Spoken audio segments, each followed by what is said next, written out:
馬氏足利彦次の神。混沌の中から足の目が突き出すように伸び上がる。それは命の始まりの兆し。芽吹きの瞬間をかたどる原初の神、馬氏足利彦次の神と伝えられています。天地はまだ定まらず、水に浮かぶもののように揺らいでいた頃、足の目が燃え出るように、この神は静かに現れたと語られています。その姿は泥の中から伸びる足に例えられ、内に秘めた力が外へとあふれ出る様を映します。まだ形を持たぬ世界に初めて動きを与える気配とも感じられます。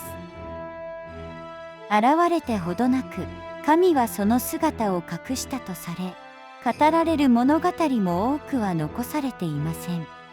けれど、その一瞬は、世界が動き出すための大切な契機であったように思われます。燃え出る力そのものを宿した神、馬氏足利彦次の神は、今もなお生命の始まりに息づいているのかもしれません。神格、神のもとつこと。正式な神名、馬氏足利彦次の神。古事記における表記が最も一般的とされ、広く用いられている名称です。所属、天津神、こと天津神。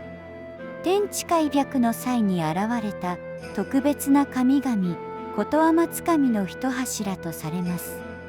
古事記では第四柱。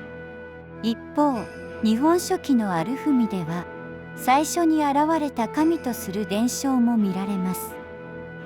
性別、不明。一人神として現れ、性別を持たない存在とされます。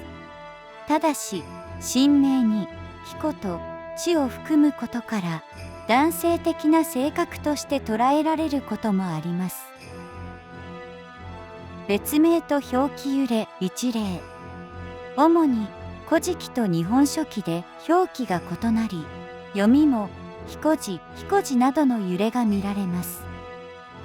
同一視される存在一例。国の床たちの神。足の目から生まれる描写の共通性から、同一または近い神格とする説があります。普賢菩薩。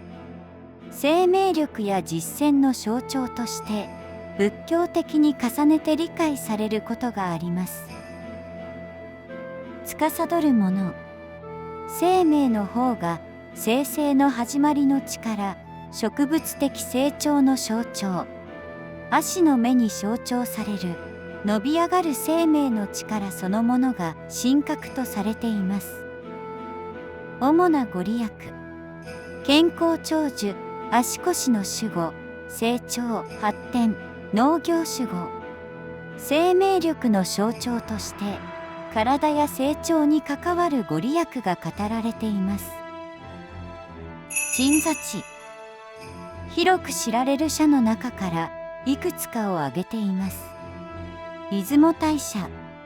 本殿のお客座において、増加三神とともに祀られる五柱のうちの一柱として拝されています。神話の始まりに関わる神として静かに祀られています。足神神社。馬氏足利彦次の神を主催神として祀り、足の目の力強さに通じる生命力から、足の治癒や健やかな歩みに関わる信仰が伝えられています。浮島神社。主催神として祀られ、水辺に浮かぶ地の景観と重なりながら、原初の生命の燃え出る力を感じさせる社とされています。天居。いくつかの主要な文献を挙げています。古事記。天地開闢の場面において登場し、足の目のように燃え出る神として記されています。日本書紀。